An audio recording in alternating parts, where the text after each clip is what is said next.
She does it again. Pelosi scores. Visa crashed because the government went after. The government filed a big suit against Visa. Nancy and her husband sold their stock the day before it was announced. Folks, Nancy Pelosi and presumably her husband made one of their biggest stock sales of the year, Visa stock. And guess what happened weeks after she sold it? These are policymakers, policies that directly influence the way business is done all over the country. How is this even remotely legal?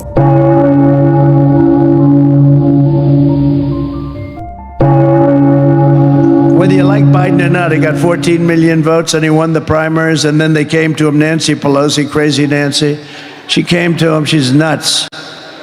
By the way, did you see yesterday, 2 days ago?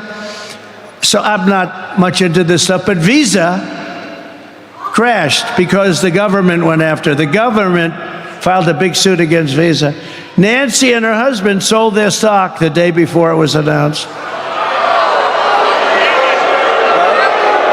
Nancy Pelosi. So why don't we get some AG somewhere like in a Republican territory? And why don't we get them to do a little investigation? Sold the Visa stock. Are you listening? They're probably turning off the cameras now. They don't want to report. The day before, the government announced a major investigation, the biggest there is, can't get worse, into Visa. They sold it the day before. It's amazing, isn't it, huh?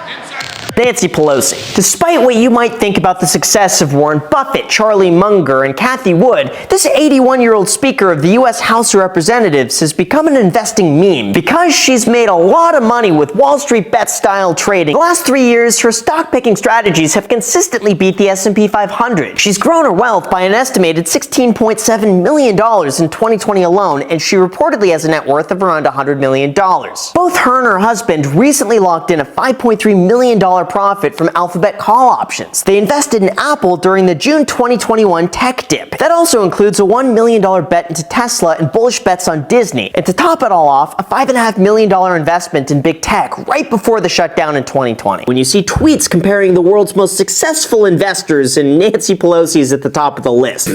Be banned from trading individual stocks while serving in Congress? No, I don't know to this second one. This is a free market and people, we are a free market economy. They should be able to participate in that. When you're the CEO of a publicly traded company, there are all sorts of restrictions on what you can do. When you work in an investment bank, when you work as an investor, so many restrictions when it comes to personal investments. But these people, lawmakers, these are policymakers, policies that directly influence the way business is done all over the country. How is this even remotely legal? She does it again. Pelosi scores. Managed to sell perfectly right before a big investigation. Was it just a simple coincidence, a coinkydink? Well, I'll let you be the judge. But keep in mind, these are the same Pelosis that disclosed millions in NVDA calls before semiconductor legislation was decided on, and of course before Nvidia's unprecedented run-up. The same Pelosis that bought $500,000 plus worth of call options in Microsoft right before it won a contract with the U.S. Army. The same Pelosis that bought call options for Tesla right before the administration revealed details of its aggressive push for green energy and electric vehicle infrastructure. The same Pelosis that traded millions in Alphabet call options as Congress was discussing antitrust bills aimed at big tech. And bigger picture, the same Pelosis that outperformed the market again and again. And whether by insider knowledge, pure skill and talent, or just luck, well, fact of the matter is that Pelosis win in the stock market, and so their trades are worth following. Well, Nancy Pelosi is a conservative Democrat because she's taken $1 billion in campaign donations.